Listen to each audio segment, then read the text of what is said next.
Just to give you a little bit of background and context for where this event came from, it's built off the back of ongoing discussions that have been taking place across the sector for several years now, but specifically over the past year, which built into a specific resolution that was approved at the November ACFID AGM. And that resolution was aimed at you, ACFID's members, the boards and the senior leadership, calling on you to build greater representation, participation, and access to decision-making with peoples of varied cultural and racial origins and intersections across our sector. The resolution committed ACFID to work to meaningfully address diversity and inclusion. And that requires us as an ACFID community to engage with the question of racism. As we look into the mirror, we recognize that Australia's international aid and development organizations, the agencies that we represent, are yet to achieve representation, participation, and access to decision-making that really reflects the diverse composition of our society in Australia, and indeed, beyond that, the communities that we seek to serve and that we seek to work with. Whilst we're all aware that diversity encompasses a wide range of differences in relation to how people may identify, the resolution was specifically aimed at focusing on cultural, racial, and ethnic diversity. Many of you will recall, as we look back, that ACFID passed a resolution in 2016, which also had a narrow focus on women's leadership and representation in the sector, and particularly around governance. And we were pleased to see over the last 4 years how the sector has changed. We've seen real progress. And I think our hope and vision with this resolution that we've just passed is that we can look back in several years' time and see, again, progress and real change to take place. When Mark had first asked me if I would be willing to moderate this panel, my initial response actually to him was no. While I was really proud to be able to be one of the formal movers for the aforementioned resolution on race and diversity, and I think it's an incredibly important issue, I also come to it with a real humility.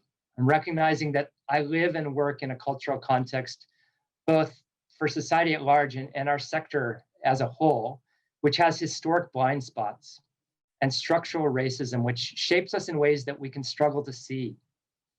Like I'm sure is true with you, all of us who are participating in this meeting and people committed to these things, while I'm committed to the issues that we're discussing, I know that for myself and my organization, I'm on a journey of learning and change, and I certainly don't claim to have answers. Mark came back to me after my initial no, and made the point that the panel that we have, which I'll introduce in just a minute, is an amazing panel, and they're actually the ones who are going to provide the content for today. So seeing their expertise and knowing that I can step back and give them the space so that I can continue to listen and learn alongside you, that will be my goal today, is to stay out of the way and let them speak.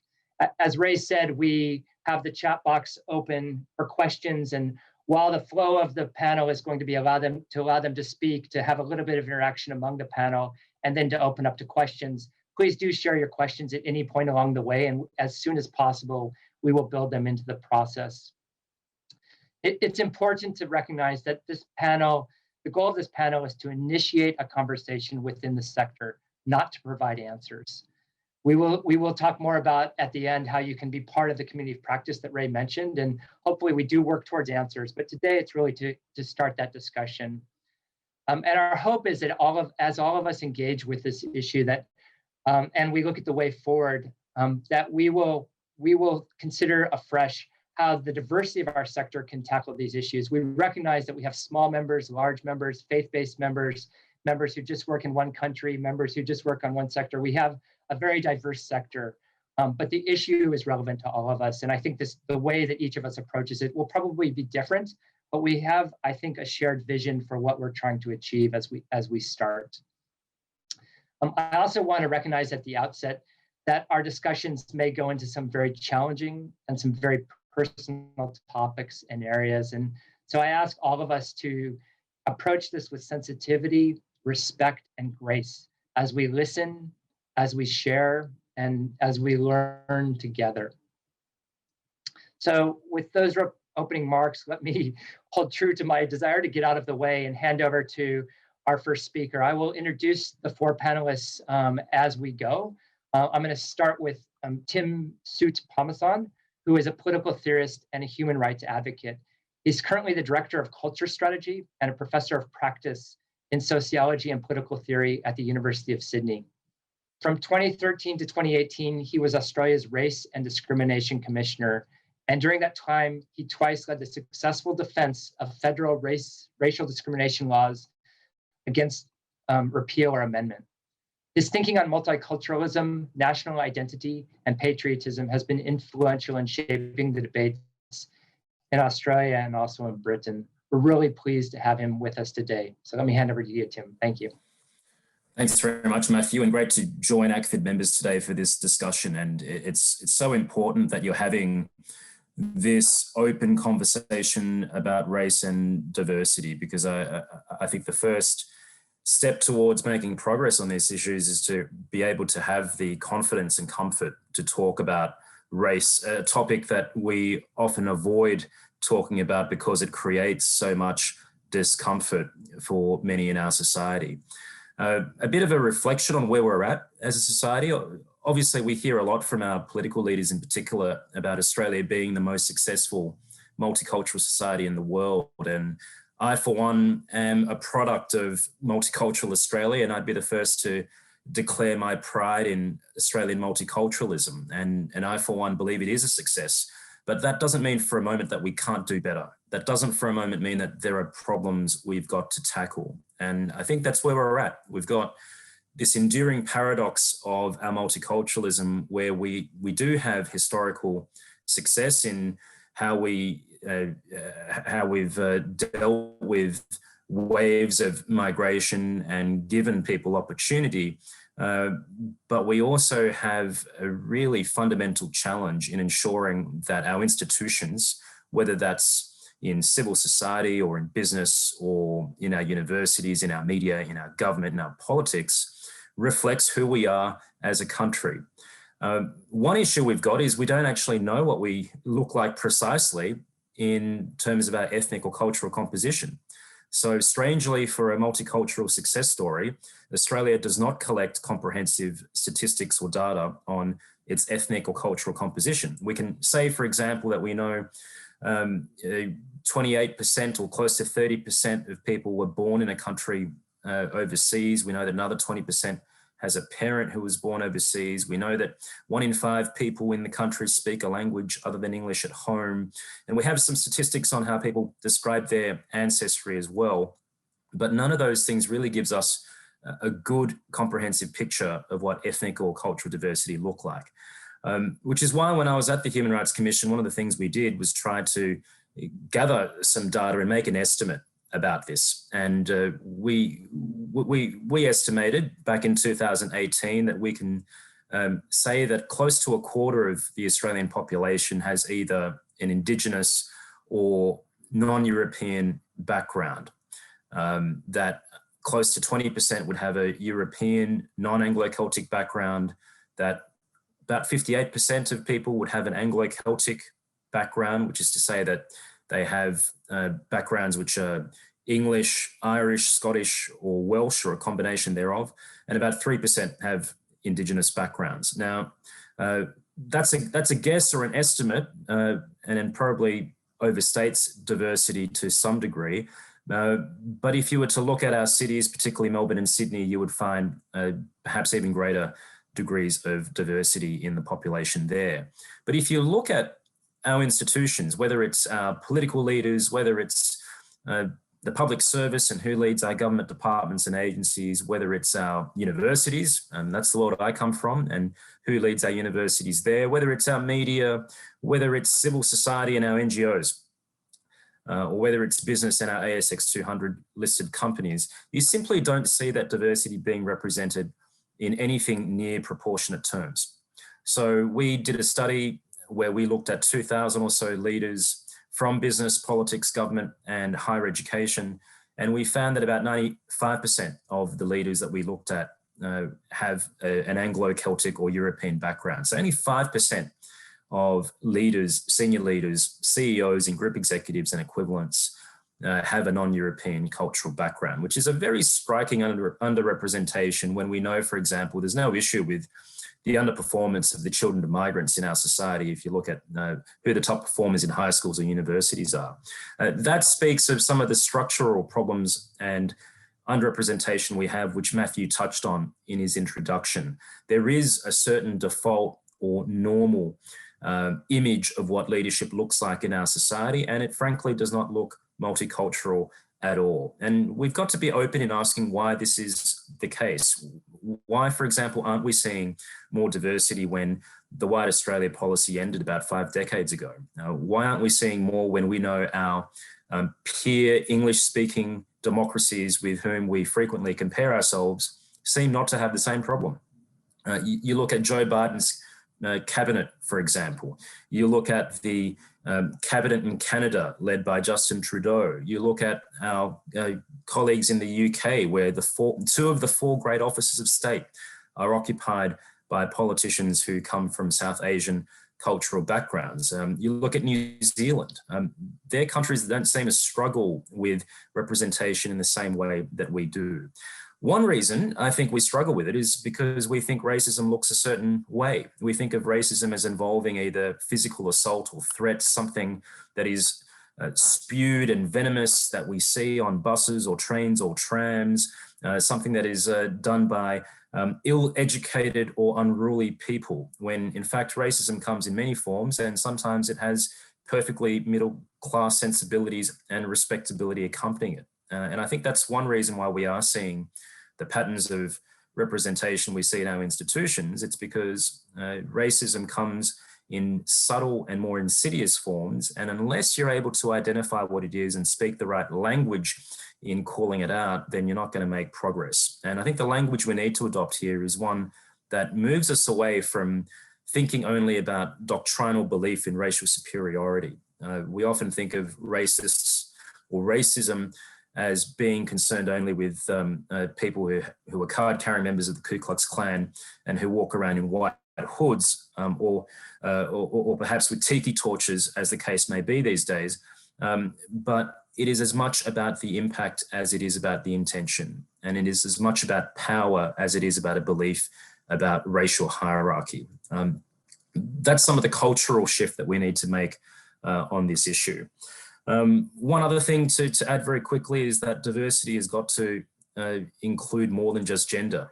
So really good you're having this conversation within the ACFID membership, because I know that when we talk about diversity and inclusion in many organizations, it really only refers to one dimension of diversity and inclusion. And the arguments used for that quite often run like this, like if we can't get diversity and inclusion right for half the population, then that's a big chunk of people whose talents we're not utilizing. Well, I say this, if you look at our population today, it could be that about 42% of our population is not Anglo-Celtic. So by that same logic, if we don't get cultural and ethnic and racial diversity right, we stand to lose a lot from almost half of our population and the talents that they can bring.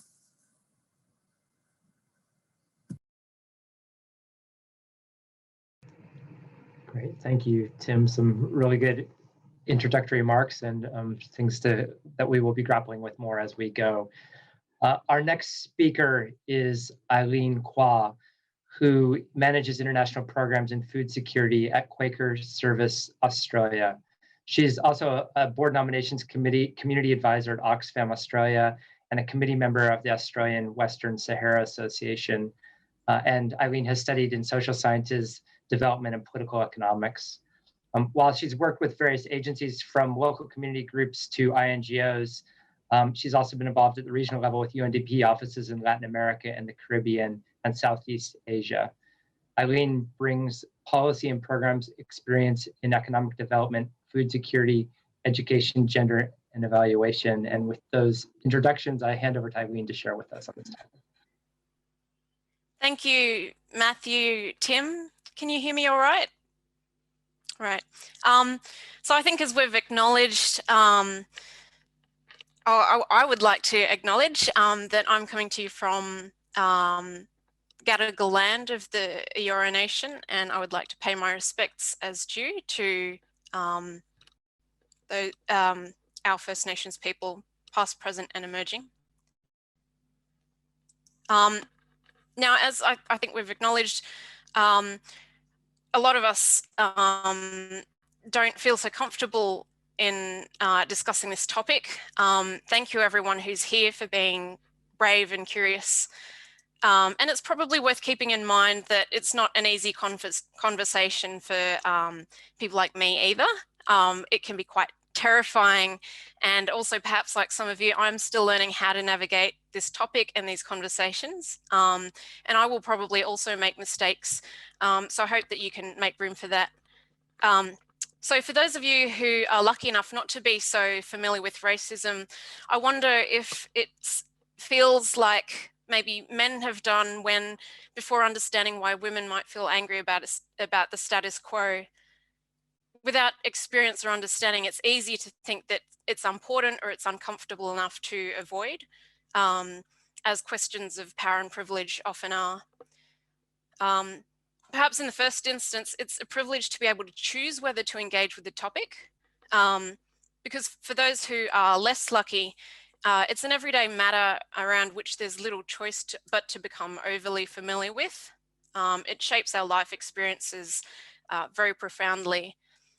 Some of us have been talking about it for a long time, and a lot of it remains behind closed doors. Some of it just isn't being heard, and some of it's because people don't feel very safe to speak up about it. So I got a little bit of help, thanks to Diana, Whitney and Raina and everyone who took part in this. I wanted to use this opportunity to share an informal snapshot of a range of experiences and realities of people who work in the sector, just to get an idea of, you know, what we're actually talking about. We did a mini survey in a very short amount of time. We got about 19 people who identify as coming from a marginalized or minority racial, ethnic, cultural or religious background in Australia. We also managed to capture some people who are nationals or locals of the countries in the regions where we work. We do realise that it's another layer of privilege again, that some of us are sitting here in offices in Australia. We're native English speakers and quite detached from people who are working in the field, let alone the people who are participants or recipients of the work that we do. So yes, we had very little time, but we had a very high participation rate. All of our questions we left, we had anonymous and optional, but very few went unanswered. And some people had a lot to say. The demographics look loosely representative of the regions where we work. Sorry, I don't have a graph for you, but approximately 60% identified as Southeast Asian, 17% Pacifica or Maori, 11% South or Central Asia, and others from the African continent, Americas, and the Middle East. We asked for their anonymous experiences and observations on working in the sector. I'm going to use the term people of colour. I know that not everybody agrees or likes that, but that's how most of the respondents referred to themselves. And in this instance, it's probably worth acknowledging, that English was a barrier to participation. So just, I've tried to sort of summarize in terms of themes with a few quotes from what people had to say. I should warn you that some of the comments are perhaps indicative of discrimination and potentially harm as well. So I'll start with the first quote about cultural knowledge and experience. Someone says, at times it feels like one's own cultural knowledge or experience is overlooked. So is the impact on local communities or with the country partners when people are hired, regardless of whether they have any substantial cultural knowledge.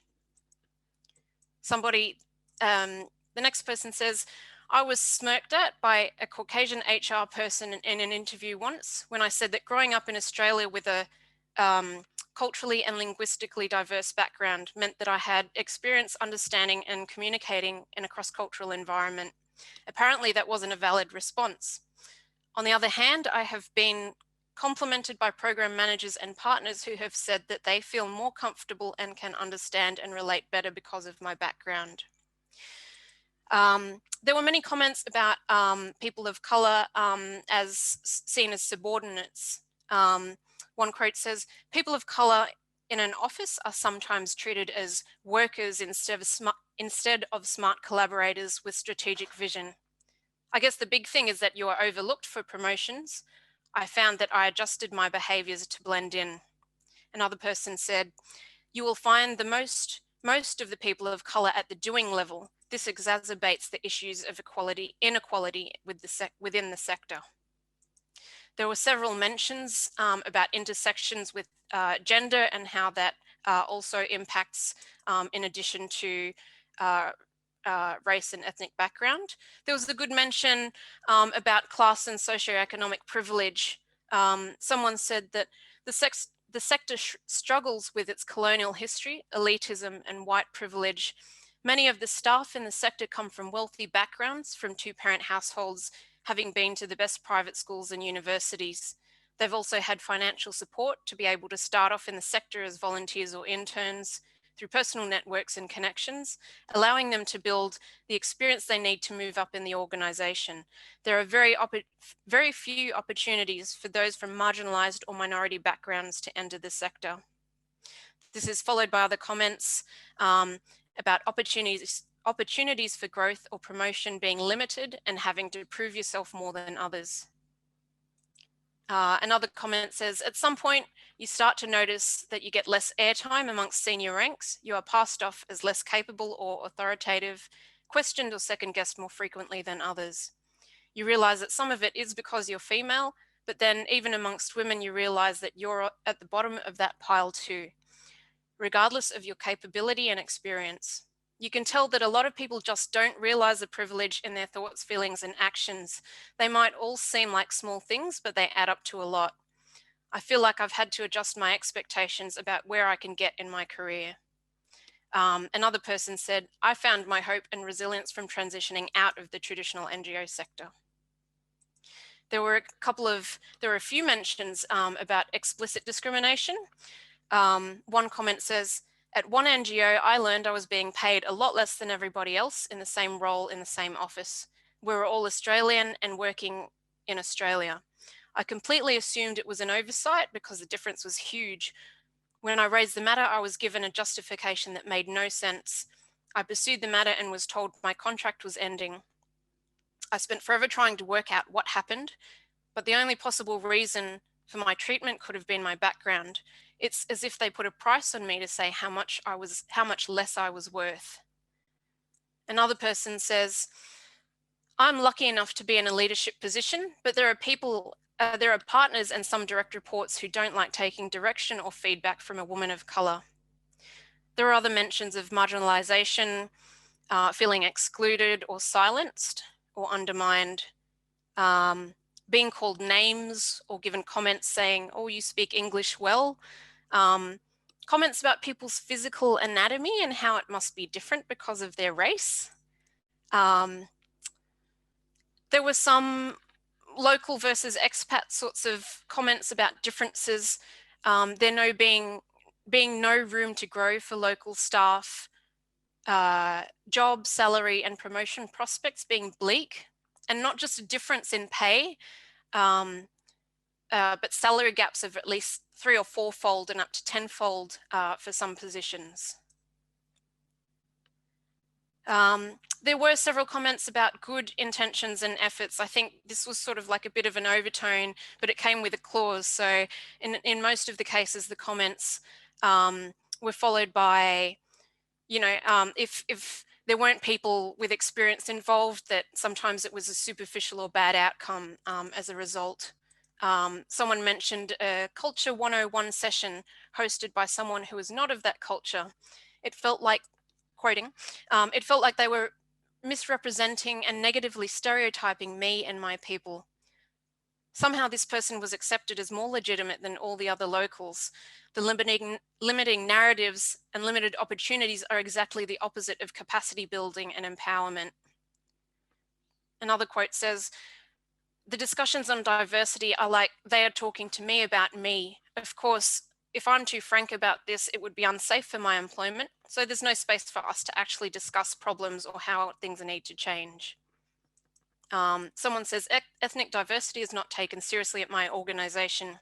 Field staff are where the diversity quotient is applied, and lots of women from different ethnic backgrounds in part-time or casual roles.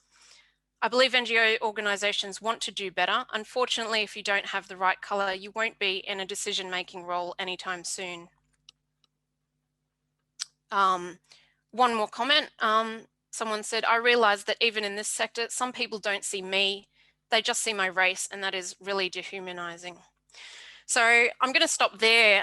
You can see that there's a range of experiences. Some of them are very specific situations, and most are very indicative of sustained and cumulative effects of implicit attitudes, bias, and structures that are built on this. Yeah, I'll stop there for now. Thank you. All right, thank you, Eileen. I mean, at the outset, I said that a big part of this journey for us is holding up the mirror and understanding what the reality is, and hearing those voices, I think, is a really important part of this journey and our sense of understanding. So, Eileen, if you could also just express appreciation to the people who've shared that. Obviously, there's pain in talking about those things and things that we need to, it's a mandate for us to be acting. So thank you for that. Our next panelist who will continue to speak into this topic is Sireika Goringe, who is the National Director of Uniting World. Sireika brings executive board and board level leadership experience from 15 years in the tech sector, ranging from venture-funded startups to large public sector organizations. She's also served as the voluntary chair of the National Committee for Uniting World Relief and Development on their board, and as an organizer of the first Uniting Women National Conference. I'm also pleased to be able to sit alongside her on the ACFID board. So, Sireika, over to you. Thank you, Matthew. And thank you, Eileen. I'm still sort of processing so much of what you just said. But look, first I'd like to acknowledge that I speak to you from the Gadigal land of the Eora Nation in Sydney, and I pay my respects to their elders, past, present, and emerging. And I'm here to tell you a little bit of Uniting World's journey in this sort of quest for diversity and inclusion.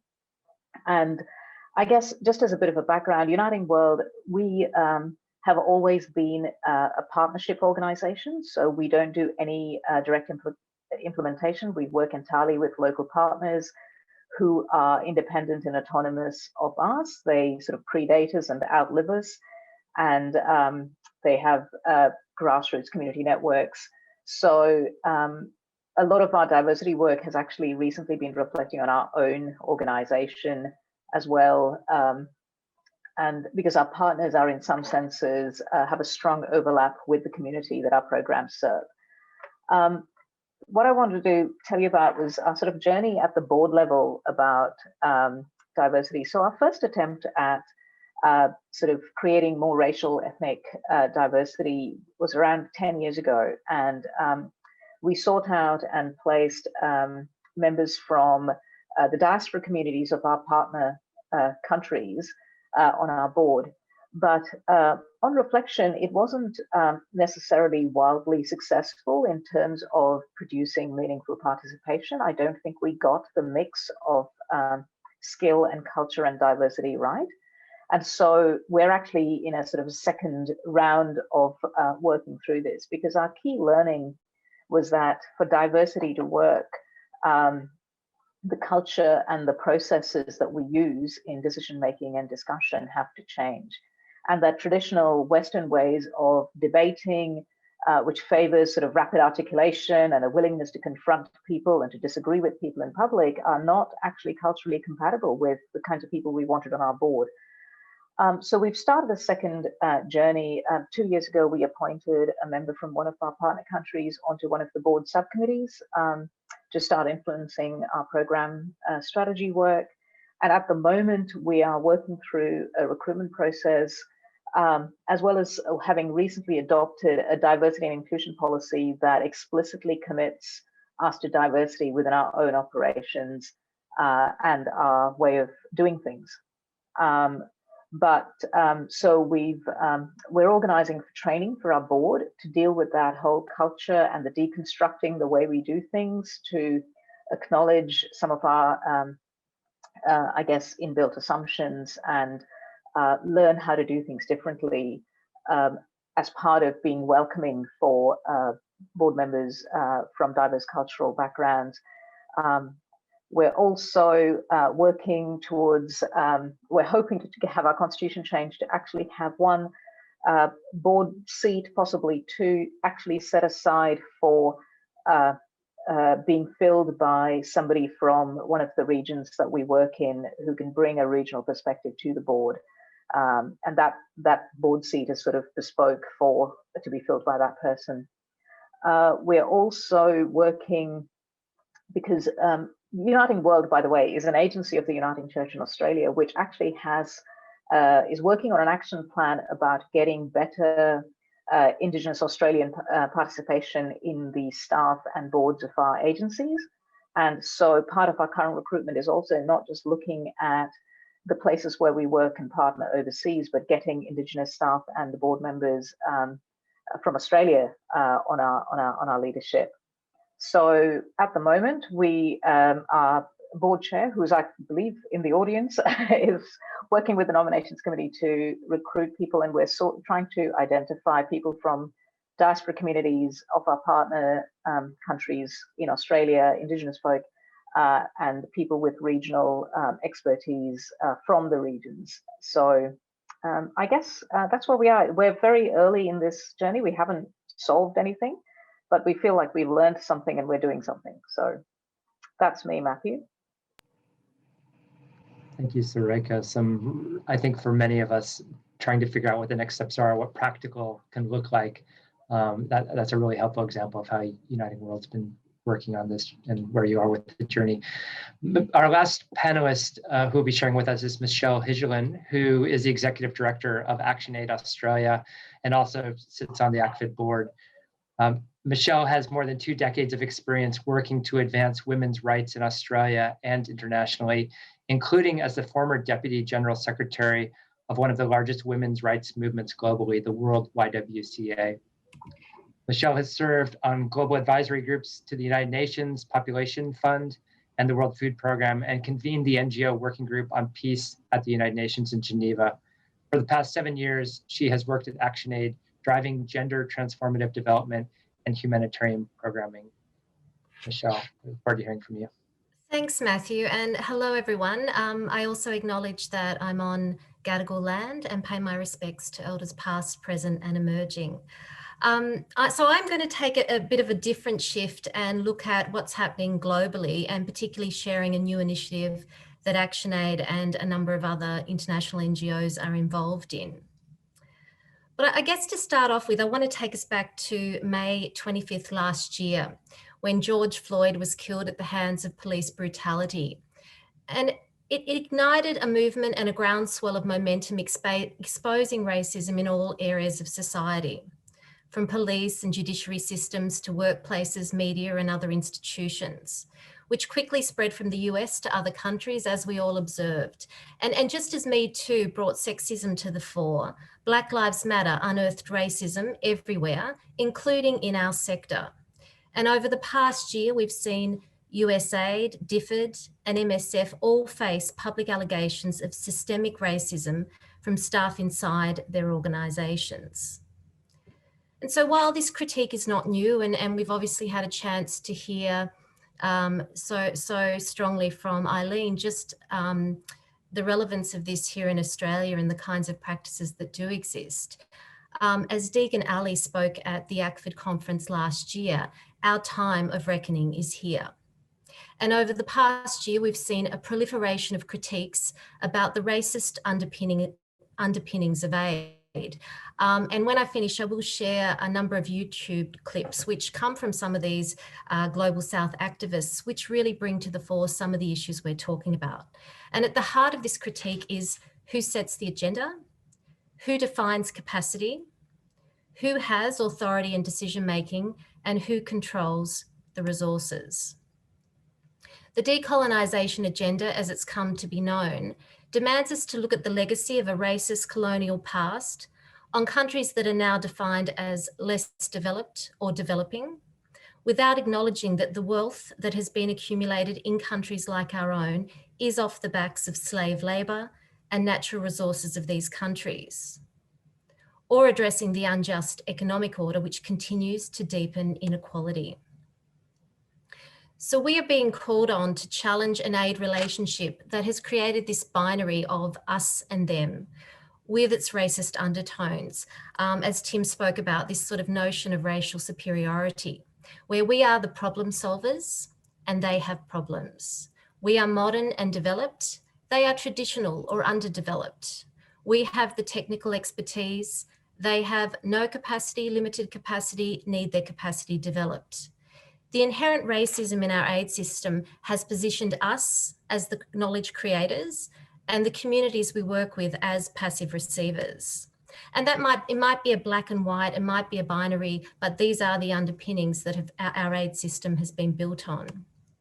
So the decolonisation movement is calling for a new model of aid that puts anti-racism at its centre and aims to bring an end to what Goringe describes as a continuous cycle of domination in which the white global minority decides and defines the future for the global majority.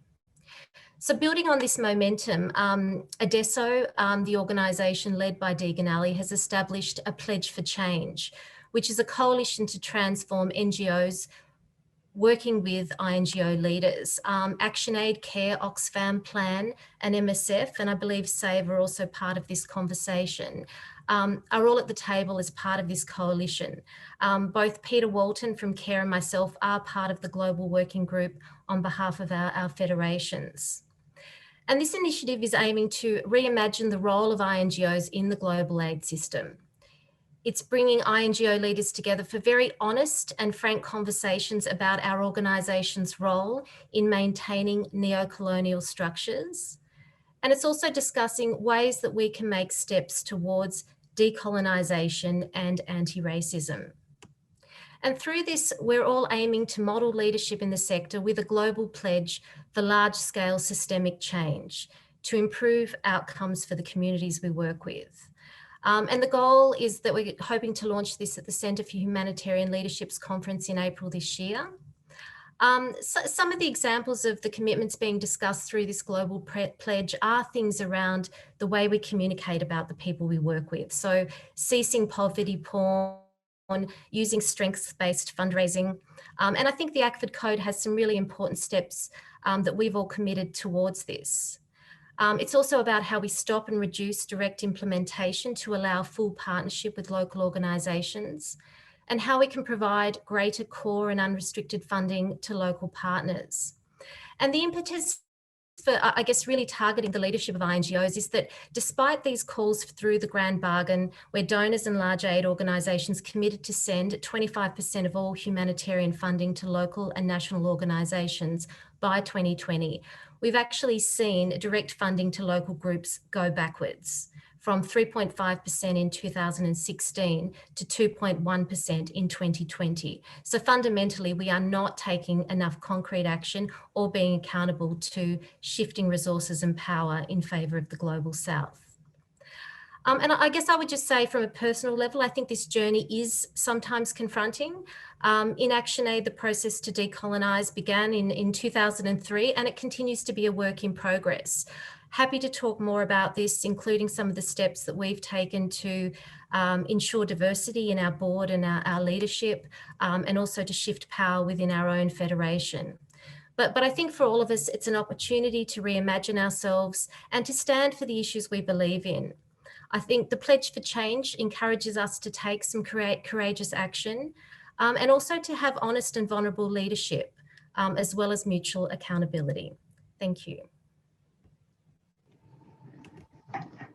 Thank you very much, Michelle. I mean, that's a helpful starting point with these four speakers. Tim painting a picture of Australia at large, Eileen giving us some very firsthand experiences of what it means for people in our sector, and Sireika to give an example of one organization's approach, and Michelle to broaden it out to how can we look at the systems more widely for our wider families and at the global level.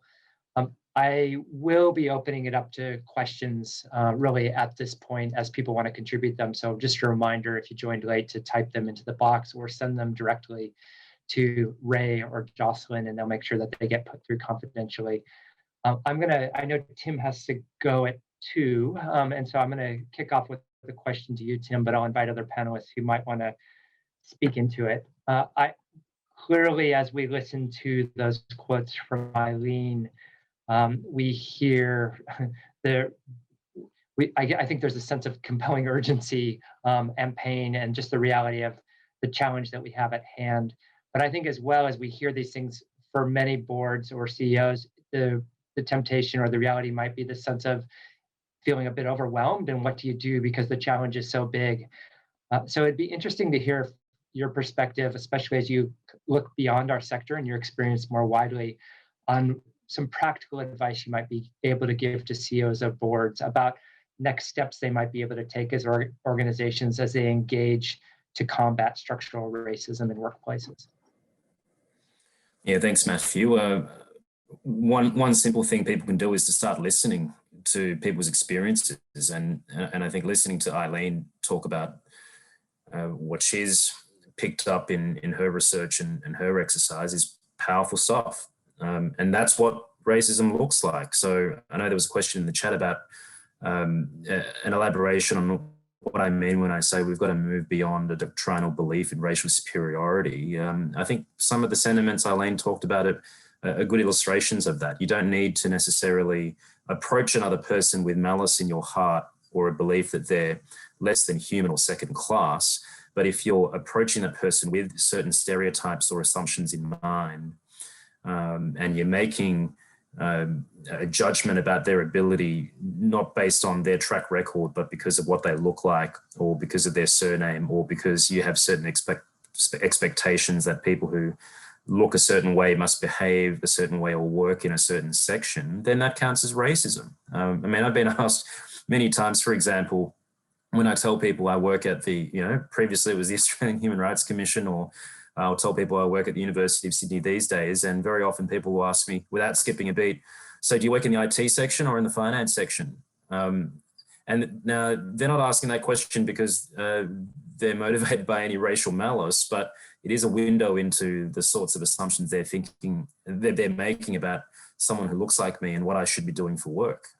So I think, taking the time to listen and to understand what's happening is an important first step. I also think leaders, and you're all leaders in the Zoom room here, can show vulnerability, and that makes an enormous difference to opening up the conversation. I think of how you can share stories about your own experiences, even if you don't have that lived experience, if only to demonstrate that everyone can learn something. I mean, I reflect myself on my own experience around disability. I don't think until I had walked the streets of Sydney CBD one evening with my colleague Graham Innes, who's blind, with me next to him, that I truly understood what it must have felt like for him every day when he walked into the office. I remember hearing Michael Kirby reflect very openly that in his years on the bench, he made a big effort to ensure that there was a 50-50 representation among his associates on gender, but that looking back over decades of life at the bench, that he didn't do very well on cultural diversity. This is from, Michael Kirby, exemplary human rights champion. Hearing those sorts of honest reflections is much more powerful than hearing people say the right thing, because it will at least demonstrate that we can't always get things right. So, while motive isn't the crucial thing when we judge what's racist or not, on anti-racism, motive goes a long way to ensuring you can start the conversation. Thank you, Tim. Any others want to add to that? And Michelle, maybe there was a question about some practical things that ActionAid's done. Yeah, I think just looking at this issue of diversity, I mean, I think it is a question of leadership and taking a stand. I think 3 years ago when I took on the CEO role, I guess I looked around our board and our leadership team, and we were very white. And I felt that was unacceptable, and it wasn't a reflection of our broader staffing. And so I would say that it was a very conscious decision for every single recruit we had to look actively for diverse candidates. And that meant that sometimes we had to keep going out. Sometimes we had to keep pushing, but my bottom line was that we couldn't proceed with any kind of, if we didn't have shortlisted applicants who came from diverse backgrounds, we hadn't done our job in terms of looking for the right people. So, I mean, that's resulted in having a management team that does have, 3 women of colour on it. And they're all highly skilled, highly capable in their areas, but it does require a push. I think it's also really critical to have diverse candidates in your recruitment process.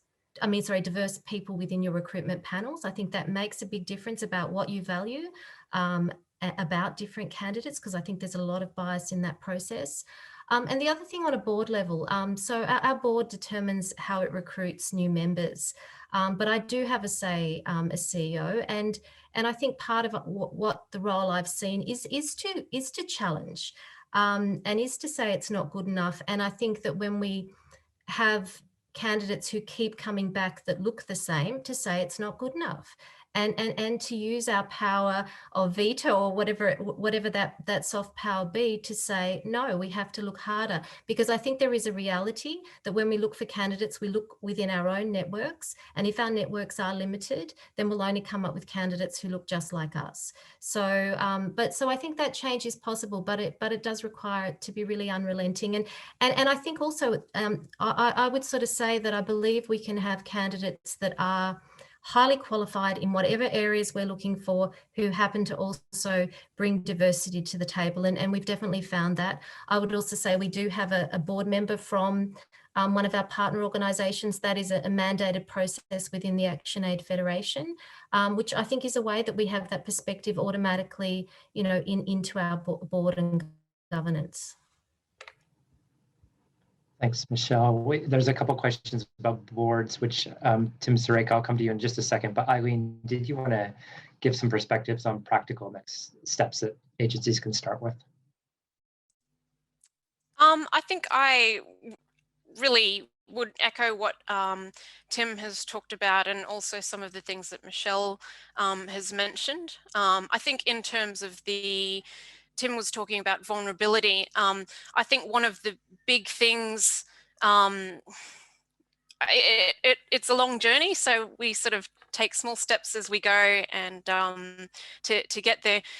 One of the big things is to start with facing up to those uncomfortable conversations, reflecting and recognizing our bias. We're afraid of making mistakes, or we don't know what to say or how to say something. I think rather than not talking about it, we do need to learn how to talk about it on both sides of it, so that we can understand and bridge the divisions that we have in society, like in many other places, and before they grow bigger in our workplace, in our society, in Australia, in our international work, which is so appropriate, and also for the communities, in the communities where we work and where our work has impact. I think the idea in looking into our identity and these sorts of different privileges and things, the idea is not to divide us and to splinter us, but so that we can better understand the various dimensions and uniqueness of each of our lives and experiences. And I think in that way really is how we find strength in diversity. If I could also mention perhaps, I know I bungled my acknowledgement of country, but I do really think that one of the first and really important steps that's even bigger than our organisation and our sector, is our responsibility and role to play in Australian society, particularly in recognising and supporting a treaty with our First Nations people. In Australia, this is really, I think, where anti-racism starts. I don't know how we can move forward together, let alone thrive, without first getting that straight. Our truth, history, and our own identity. We're geographically located in the Asia Pacific as well, but our Australian psyche is not really quite there yet. We talk about giving everyone a fair go, but that's not really necessarily the case either. Yeah, Thanks, Eileen. Before Tim has to go, I know he has to go in just a minute or two. So let me just thank him for his participation in the panel and his insights and the wisdom that he brings. And hopefully he can be part of this continuing discussion for ACFID. But there was a question about governance and boards that I'll throw to you. I know you've given a quick answer in the text box, but anything more you want to say about sponsorship or how organizations approach that? And then I'll go to Sireika to talk about some of their governance processes. I mean, I think there's lots that we can do better on boards in Australia. So I've yet to see a sector or an industry that has done this well. I think we've got a long way to go, and this is only in the early stages of a conversation. But, you know, if you want to increase the diversity of your boards and you're struggling, get in touch. And not necessarily because I want to join boards, but because I know a lot of people from diverse backgrounds who would be great candidates for your boards. And I think this is a chance for you to get out there, have a conversation, find new talent, broaden the talent pool, as it were. And I think if you do that, if you get your sponsorship processes right, think ahead. You may not be able to boost diversity straight away, and that might be not necessarily the best way to do it. But if you are very deliberative, create a pipeline of talent, as it were, then I would hope that in 2 or 3 years' time, the conversation will have moved and the numbers might be different and the complexion of your boards might be different too. So really good to hear about what everyone's doing here, because there are some good ideas worth taking back and considering, and it'd be great to continue the conversation. And I'm so sorry that I have to run off, but enjoyed the conversation today. Thank you very much, Tim. Great to have you here. Sireika, some specific questions in text box about how Uniting Worlds approached governance and where you're up to on that. So over to you. Sure, just a couple of things. One is just to, there's a lot in what Michelle said, which is part of our experience as well, is that there is this, you still need to focus on the people with the right skills, as well as looking for that diversity. But the truth is that you actually might have to just work longer and harder to find them, because if you put out an ad on the ACFID website or wherever and say you're interested in expressions of interest, there are a lot of, you know, older white guys with great governance experience who will throw their hats in the ring. But if you want that extra diversity, you actually have to work harder to reach into places where those networks are, and that's what we've found out. And we've had some fantastic, we've discovered amazing people with great skills and experience, but who may not have instinctively put their hat in the ring to go on our board. So that extra work is really important.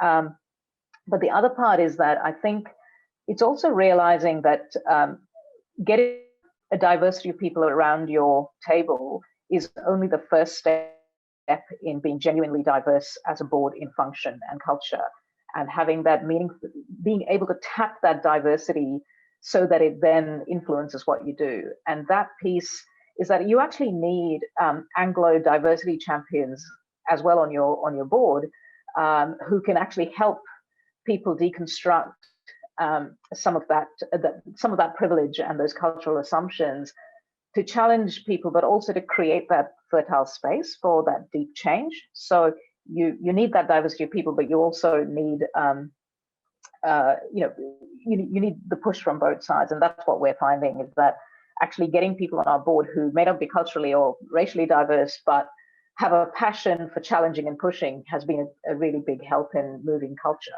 So. Thank you, Sireika, which leads into a question that somebody sent through around what changes do we need to make in our organizations to not just get a more racially and culturally diverse workforce or board, but how do we change our systems and ways of working so it's a safe place to work and inclusive systems. Michelle was specifically asked about what you've done at ActionAid to help change the way you work, but I'd be interested to hear other insights as well from the panel. So we'll start with you, Michelle. Okay. Yeah, so I think the safe space is critical, and I think that I guess how we've approached it is to open space for conversations and to build awareness inside the organisation about the experiences of staff, who come from diverse backgrounds, and particularly people of colour. And that's been probably, I would say, quite a confronting space, because I think it's not just about you know, our leadership. It's also about acknowledging that the colleagues we work with every day, they experience racism on the bus, they experience racism on the street, and it's how we can also be better colleagues in that process and understand. And also even to be confronted and exposed to when we might inadvertently, you know, practice unconscious bias. So I think that's been a starting point for us. We do have an anti-racism working group inside the organisation, which is a group of people who are helping to drive this. I would say, I think the point that Eileen makes about this all starts with First Nations justice. I think that's also something we've reflected on. And we do have a First Nations advisor to our board and staff, which is designed to help us think about what is our role as an international organisation to I guess support, you know, Indigenous justice in this country, First Nations justice, because you know, we can't be working over there trying to help other people without looking at what's happening in our own country and our role in that. So I think there's some of the things that we've started with.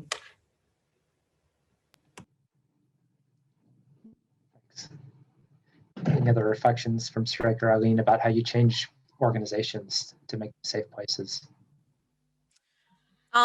Some of us have started looking around or are familiar with a few organisations or initiatives out there.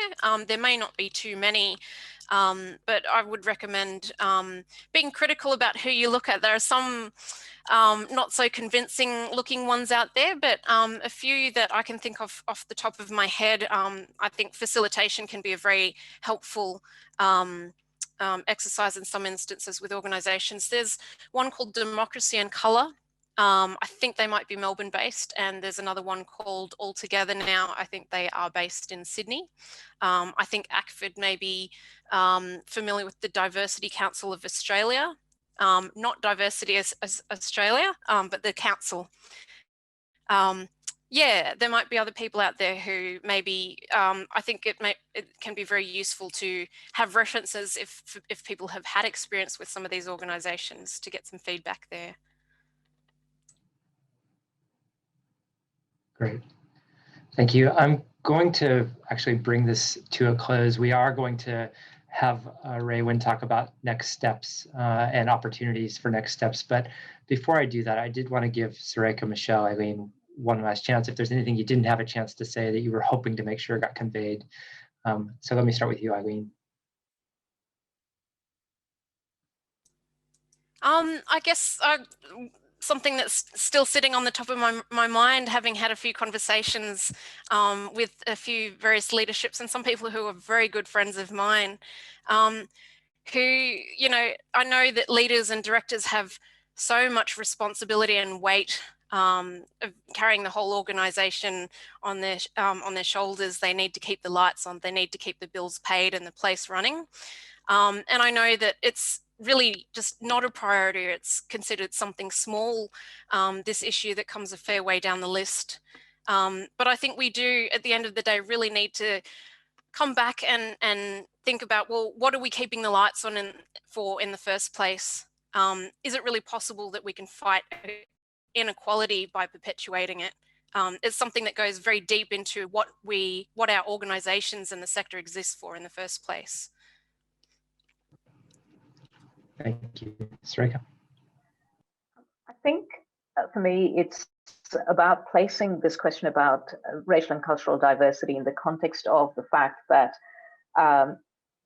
we as a sector need to work to shift the power into the hands of our partners and the people we work with, and that this diversity question is actually serving a higher purpose in not just in making us better organizations, but in actually allowing that shift to happen and keeping that in mind as we build this shift. And so it's about sort of that eternal vigilance. It's not just about the governance level, and it's not just about the programs level, but every layer in between, and about, you know, steadily shifting power away from ourselves into the hands of the folk on whose behalf we work. So.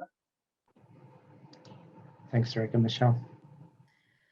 Yeah, look, I would agree with all those comments. I mean, I think that the basic principle is that, you know, we can't change the world out there until we start with ourselves. And I think we have to remember that. And so what we do inside our organisations is critical. I do think we need to have greater interrogation of our relationship with our partners. And it doesn't matter how we work, whether it's through international organisations, through partnership models, about that relationship and about how we position expertise, knowledge, and how we value everything that our partners bring to the table. And I think that's a critical part of shifting some of the dynamic, you know, as well as looking the role of our own country in our own country in perpetuating a lot of the inequalities that do exist. So I think it's a big agenda, but what's fantastic to see is so many leaders here who are really committed to trying to drive this change. So I think that's a really exciting thing to see. Please, everyone, just join me in expressing our appreciation for Eileen, Michelle, Sireika for their contributions, and Tim as well in absentia for their experiences and the work that they have been doing in thinking about race and diversity and what it means to reshape our organizations and reshape our own lives as well. As I said at the outset, I think the really important part of the initial discussion is holding up a mirror and understanding what reality is today so that we can be clear on what we're trying to address as we move forward. So I appreciate the honesty. I recognize the pain that has been shared as well. And while we wrap up with Ray and talking about some next steps, I do want to, I'll make the point that we're ending a bit earlier than probably you had in your diaries that this might end. And that actually is some space. Time is precious to all of us, but that's some space to actually pause, make some notes, think about next steps for your organization as well. So I'd encourage you to start to grapple with those things. Raywin, thank you, and I'll hand over to you.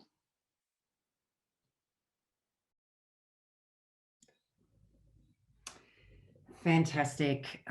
Listen, thank you so much, Matthew, and to all our speakers for a really rich discussion there and a great opening to what we as a sector need to now keep the momentum going and keep the discussions going. And that's what we're talking about now in terms of next steps.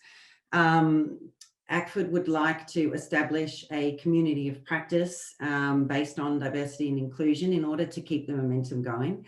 As you're all aware, we have a wide range of communities of practice that many of you are part of already.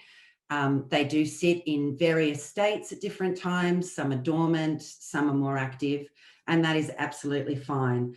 They're there for the membership to use as they wish, to engage in these topics and share and collaborate with each other. And that's the means or the vehicle that we would like to use to ensure that these conversations keep going.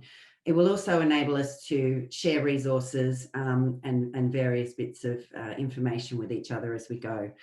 So in saying that, we do have the community of practice ready to go. We will be asking for conveners from the membership because the COPs are for the membership. They are also then therefore run by the membership. And I'm around to obviously help facilitate that at the start. So what I'll be doing at the close of this session is sending out an email to everybody, asking you if you would like to join us in this COP and calling for some nominations for conveners. The role of a convener, I'll send around some further information on it, but the role of a convener is essentially to chair and set up meetings and to initiate the conversations within the COP. So what we'll be looking to do is have our first meeting potentially in the next 4 to 6 weeks. And we'll build it from there. I'm going to hand over to Mark Purcell now, if he would like to add some closing words. But if there are any questions as well from the audience, please remember, just raise your hand. We've got a bit of time now to have an open conversation. And if there is anyone else who would like to share some of the experiences that their own organisation is going through, then please do so. So have a think about that. I'll hand over to Mark Purcell at the moment. And thank you very much. Thanks, Ray, and good afternoon, colleagues. I'm Mark Purcell. I'm from ACFID and I'm speaking on Ngunnawal land in the ACT. I'd like to thank all our panellists for very insightful and quite profound insights into this really important area for this sector.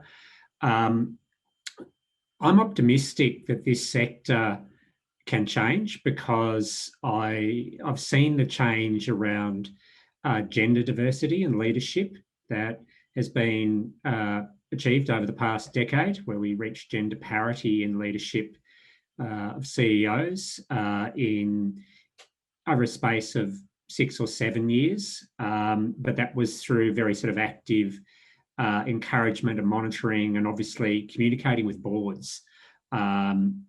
Obviously boards have a critical role to play. I think the challenge is that organisations aren't homogenous. So program people that are dealing with partners may be very, very sensitive, arguably, to these issues, maybe not, but you know, they're certainly engaged in debates and localisation. But for people coming onto boards, they'll have different drivers, a different level of knowledge in the different mandate around governance. And then again, people that are doing fundraising also will have different drivers and imperatives, and have perhaps views about what they think is effective in a crowded charity marketplace. So I think the role of the CEO is critical because they have to mediate between these different groups. What I do observe is that in other community sectors in Australia, 3 or 4 decades ago, if you looked at disabled persons organisations, it was quite difficult to find anyone with a disability at a governance level. If you looked at Indigenous organisations that would bring benefit to Indigenous people, it was also that they'd be majority non-Indigenous. Over the last 3 or 4 decades, that's totally reversed. It's not possible to have a disabled persons organisation or an Aboriginal persons controlled organisation without a majority of people with disabilities or being Indigenous. And our sector, we're behind because perhaps because of our modalities of working in other people's cultures and societies, and historical difficulties in communication and so on, that participation and diversity at a governance level has been more difficult, but it's not anymore in a world of Zoom.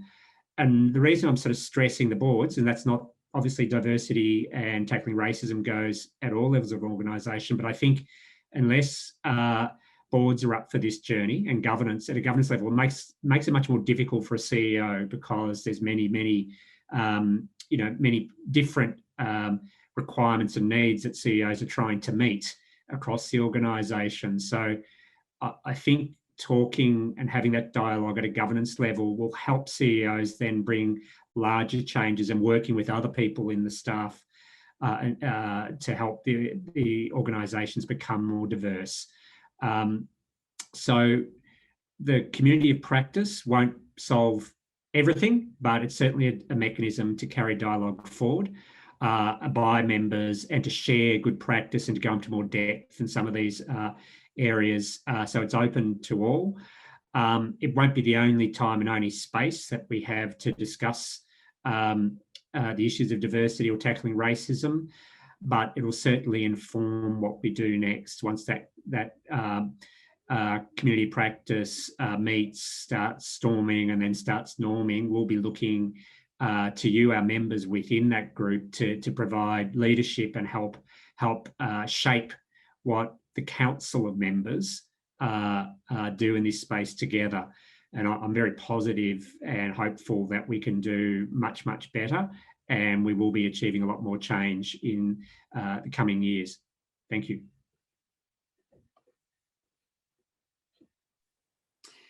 Thanks, Mark. And once again, thank you very much to our panellists today, and thank you to all of our members who have joined, particularly also board members who have taken the time to be with us today. We really appreciate it. So once again, just to recap, I will be sending out an email following this with further information about the community of practice, and we will most certainly be continuing this most important conversation. Thank you very much for your time today, everyone, and have a fantastic week.